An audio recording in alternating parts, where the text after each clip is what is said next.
Nepo creates an exchange sacrifice in this World Championship match against Liren, helping him to win a pass pawn and thereby winning the match basically. So uh, Nepo is playing with the black pieces here, and Liren is playing with the white pieces here. So this is the Indian defense on the board, and it's the anti-Nimzo Indian defense basically here. So after the D pawn is captured by the C4 pawn, pawn is pushed to E3 here, attacking this particular pawn over here. C5 is played, attacking the central pawn structure, and immediately bishop captures the pawn, developing the bishop. So A6 is played with the idea of pushing this pawn here to B5 and also allowing you to fianchet this bishop later on.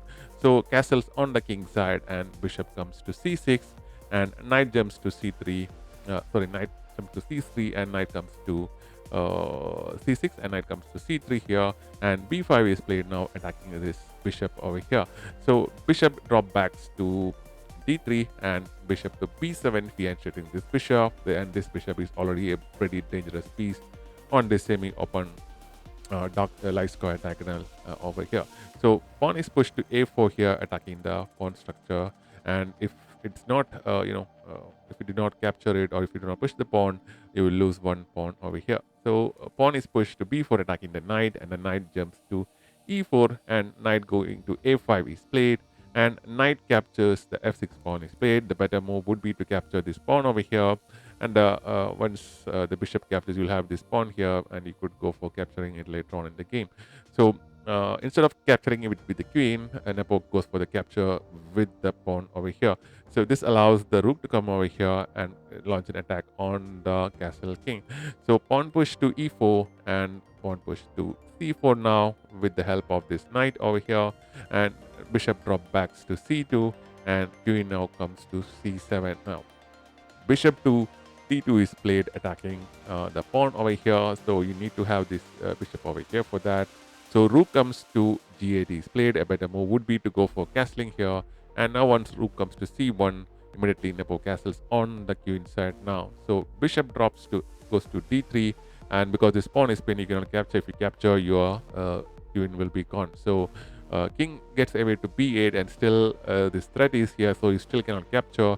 And rook to E1 is played, giving Nepo an advantage in the game by here by Liren. So pawn push to F5 and bishop drop backs to C2, and knight jumps to C6 here, and now bishops come to G5 here. Immediately rook goes and captures this bishop, and knight captures back, and now you can just capture this pawn over here. So this knight jump allowed you to capture this pawn, and there's also a possibility of a discovered attack on the queen. So the queen moves to H5, attacking the H7 pawn over here, and F6 is played, attacking the knight, and the knight drop backs to F3. The better move would be to go for the capture of this pawn, but the knight goes back to F3 here, which is actually a blunder, and knight now captures the knight, and rook captures back, and bishop now captures the E4 pawn.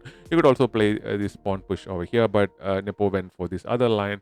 So once this attacked rook goes to D2, bishop comes to D6, creating this battery on the with an attack on the king. Once the knight is gone, you can just attack the king. So it also cuts off this D file from the rook. And once the king goes to H1, it's a mistake. The best move would be to bring your knight over here. C3 is played, attacking the rook, and the rook, once the pawn captures this particular pawn, this pawn is captured back with an attack on the rook. So rook now comes to D4 here, and basically from this position Nepo is winning because after C2 you are threatening to queen this pawn. So this move is played, queen to H6 is played, keeping an eye on this queening square. So now if you queen the pawn, you have two pieces to capture it, and one queen protecting the pawn here. So you cannot queen now, and instead E5 is played here. E5 is attacking this rook over here, and this rook cannot go here because of the queen. It cannot go here because of the bishop, and it cannot go here, and it cannot go here basically, because if you go here, it cuts off this queen's protection to this queening square, and in the next move the pawn will queen and rook will capture, and after that it will be a check, and you could even basically look at discovered attack on the king after that. So because of that, rook to d1 is should be played, and once the pawn captures and queens, the rook captures back, and bishop to c5 will be played.